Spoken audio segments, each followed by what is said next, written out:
kebat kuwi ora apa-apa ning aja kliwat to. Sampun, sampun dong, sampun.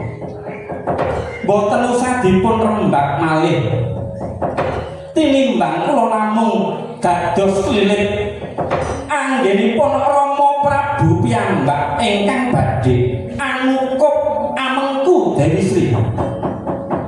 Aluwung kula kendang saking praja. Sampun, sampun